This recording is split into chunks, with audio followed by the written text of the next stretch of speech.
Hello traders, Gary Wagner here. Just about 11 o'clock in Honolulu, 5 o'clock in New York on Friday. Happy Aloha Friday, as we say on the islands.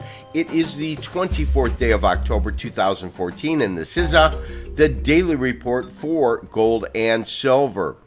We have a quiet day in the markets. Nice change of pace, actually, considering the kind of activity we have seen over the recent last weeks or so.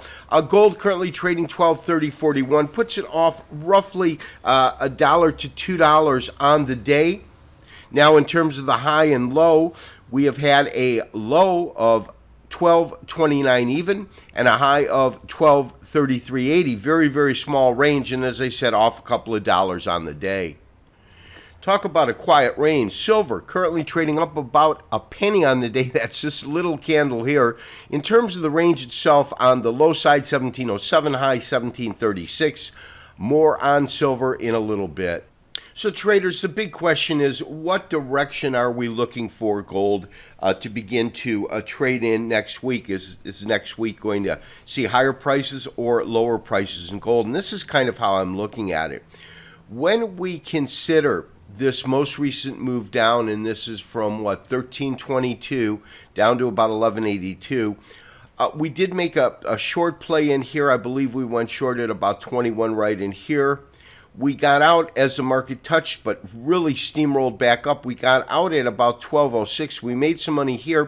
1208, we went long, and then we got out, of course, at, I believe, 33. We took another stab at 44, but as I saw the market really get top-heavy here, we moved the stop up, so we took like a very, very small $4 loss, and we had a $25 win right before that, and of course our short play was a win. Our last three out of four were winners in terms of our recommendation, but the fact is that once it hit this particular point, the question really is whether or not what we're looking at is something like a rally, a 38% retracement, which is right in line with any kind of bullish model, and then the market moves back up? Or are we simply looking at a small counter trend? In other words, markets moved up, and now we're going to see it start to trade lower. Now, the thing about technical analysis is, of course, that it is a lagging indicator. And so what I mean to say by that is we've had this move, the substantial move up, 1180, 1254.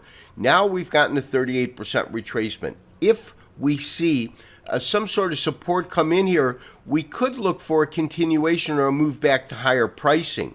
This is just technicals because we'll bring the fundamentals in a little bit. Now, if the market does not find any stable ground here and in fact begins to trade lower, as long as it doesn't breach a 61% retracement level, the model still could take us up. However, any move beyond this 1209, which is the 61% retracement, tells us we're back into the overall bear trend, which is predominant.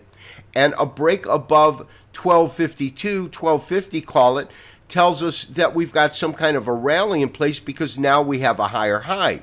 That being said, you can see we've got quite some territory before we can actually determine on a technical basis with any kind of certainty whether or not the market is continuing in this rally or moving back to the predominant bearish rally. So right now we want to see if it breaks below or if it starts to trade back up, and our strategy will act accordingly. I do think that there is room on a technical basis to the upside. Now, why do I say that?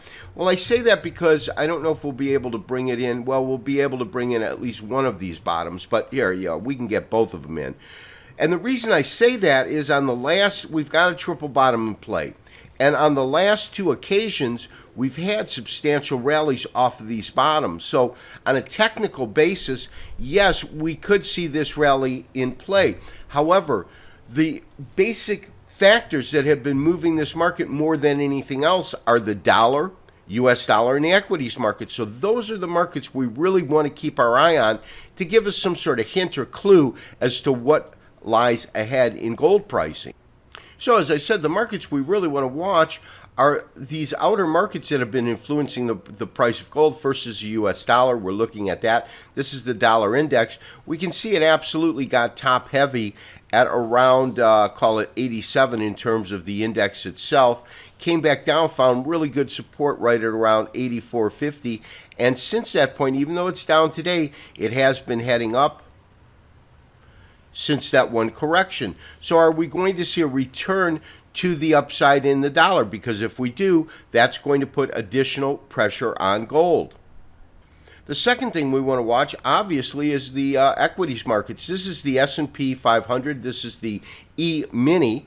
And as we look at it, you can see this is where the market hit that record top right below 2020, comes back down to 1820 here. Dramatic fall from grace, but we have seen this market regain a lot of that lost ground, and most importantly, I think, really move back into this channel that has been the predominant factor as we have seen this rise recently in the stock market. It goes to new record highs, but it's done so really trading within this channel itself. So until it broke through, this is the only time we've seen it break through.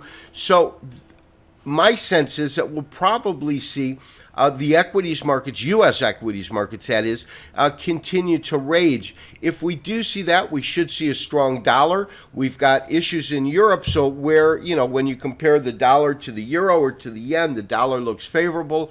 Our equity markets look favorable over that of the foreign markets. And so there, in terms of fundamentals, I feel that we could easily see more pressure continue to the downside in gold.